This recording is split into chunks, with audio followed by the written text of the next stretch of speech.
你敢信吗？鳄鱼竟然连鸭子都打不过。安徽再度放生370条扬子鳄，数百只鳄鱼放归自然，市民担惊受怕。专家却说全是绣花枕头，就连野鸭子都不是对手。难道鳄鱼的战斗力真有这么弱吗？血盆大口，浑身盔甲，光是看着都毛骨悚然，却一度被杀到濒危。早在几十年前，扬子鳄就被我国列为禁止捕杀的濒危物种。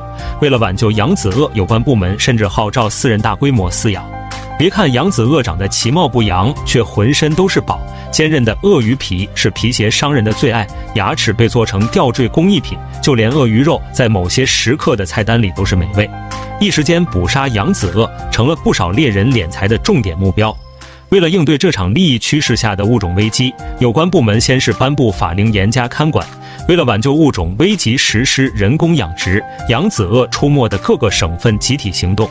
其中最出名的就是安徽的放生活动，眼看扬子鳄一个接着一个出栏，为了尽快恢复自然环境，促进生物圈的有效循环，安徽先后几年接连放生了上千头扬子鳄。这次再把370条有序放生到指定区域，消息一出，却掀起了轩然大波。要知道，鳄鱼可是出了名的水中霸王，茹毛饮血，极其凶残，一旦放生，附近居民可就惨了。眼看扬子鳄的存在引起社会恐慌，专家连忙出面解释，扬子鳄虽然看着凶猛，实际上就是中看不中用的绣花枕头。放生的扬子鳄别说伤人，连捕食野鸭子都成问题。这话一出，让人难以置信，难道鳄鱼里真的有这样的战五渣吗？安徽再度放归300多条扬子鳄，成群结队的鳄鱼涌进河流，人们难道不会有生命危险吗？专家却一口否认，放话扬子鳄绝不会伤人。要想知道扬子鳄的战斗力有多强，体型是关键。据研究发现，成年扬子鳄体重一般在70斤左右，而成年男性体重大部分都在120以上，成年女性体重也在90斤以上。扬子鳄作为鳄鱼物种里出了名的怂货，日常捕食十分谨慎，但凡遇上比自己庞大的生物，掉头就跑。虽然不敌鸭子这话太夸张，但一般情况下见人就跑，主动发起攻击的例子少之又少，不然也不会在短时间内被人类杀到濒临灭绝。体型战斗力和非洲热带雨林里的同族兄弟比起来，简直不堪一击。最奇葩还要数他们的牙齿，虽然和众多鳄鱼一样，长着一嘴密密麻麻的尖牙，大嘴一张看上去十分恐怖。对别的鳄鱼来说，惊人的咬合力和尖利的牙齿就是致命武器，一口下去，别说西瓜，就是狮子腿都能一口咬碎。但对扬子鳄来说，满口的尖牙就是漂亮的装饰品。扬子鳄满嘴的牙都是曹生齿，把猎物控制住不在话下，但虚弱无力，根本没办法撕咬和猎杀，打不过就跑，眼看没有武器可用，扬子鳄只能低调作恶，否则一不留神就会小命不保。那他们究竟吃什么为生呢？你敢信吗？长相彪悍的鳄鱼竟然是头无牙怪。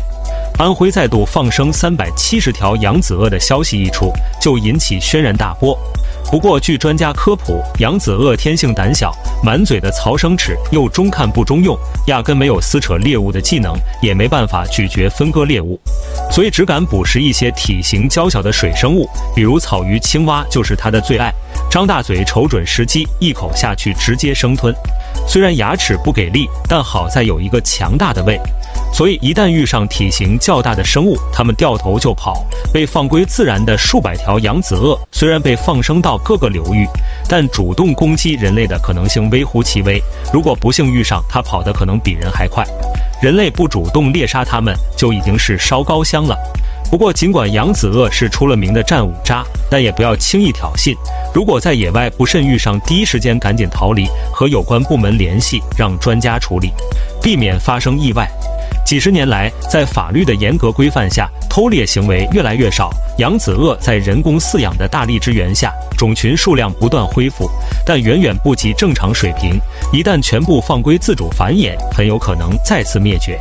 因此，近年来被私人饲养放归的扬子鳄越来越多，但都在国家严格管控范围内。